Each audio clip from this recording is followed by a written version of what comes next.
A lot of people I respect out there just do not understand what happened in my case with Blake Lively. And a lot of people are saying my lawyers missed a lot of stuff. No, they didn't. In fact, I got them here right now to defend themselves and for me to stand by them. Because guess what, folks? We're going to appeal. It's official. We've filed it, and we got so much. Hollywood didn't whisper this time. It sent a warning. Loud and clear. Blake Lively and Ryan Reynolds just got shoved out of the inner circle, and nobody's pretending it was accidental.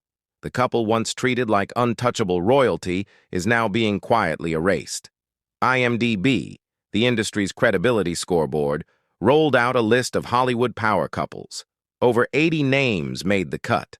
Blake and Ryan didn't. That's not a glitch. That's a signal. IMDb isn't gossip. It's business, casting leverage, studio confidence. When names vanish here, it means doors are closing. Hollywood already knows how this story ends. Studios are backing away, projects are stalling, and Ryan Reynolds, once the safest bet in the room, is finally feeling consequences. Paramount pulled 3 of his projects. Animal Friends didn't just move, it got shoved back a full year. And Deadpool 4? Quietly frozen while studios pretend it's about scheduling. It's not. It's Blake. Her $650 million lawsuit against Justin Baldoni and the Wayfarer parties is collapsing in real time, and Hollywood wants no part of the fallout. No studio wants to bankroll someone crying harassment while holding the power, the leverage, and the spotlight. Let's drop the act. This isn't bravery. It's a PR play that blew up, and the court filings made that painfully obvious. The Wayfarer team came back swinging, hard. 2 legal responses. 0 mercy. Their message was blunt. Blake Lively doesn't have a case. Not legally, not factually, not even close. Here's why. She wasn't an employee. She was a contractor, paid through an LLC, taxed on a 1099. That alone wipes out her harassment and hostile workplace claims. She knew that. So she flooded the court with noise, accusations without footing, claims without law, drama without proof. Now her lawyers are scraping the bottom of the barrel, dragging in unrelated people, old disagreements, and meaningless phone calls. The judge isn't confused. The defense isn't impressed. They brought in a crisis PR heavyweight, James F. Haggerty, 3 decades in the game, and he dismantled her narrative piece by piece. His conclusion was clear.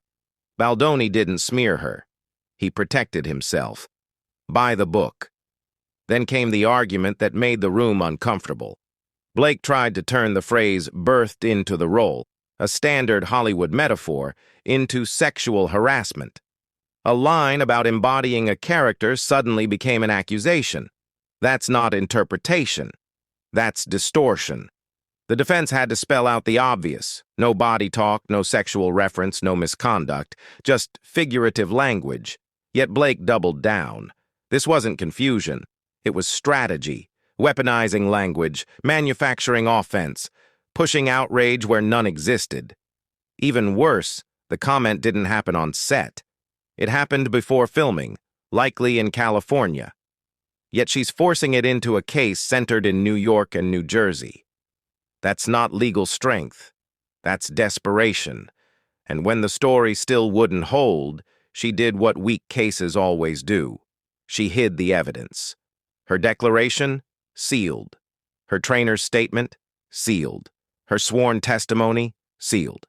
That's not what truth looks like. People with real evidence don't bury it. They expose it.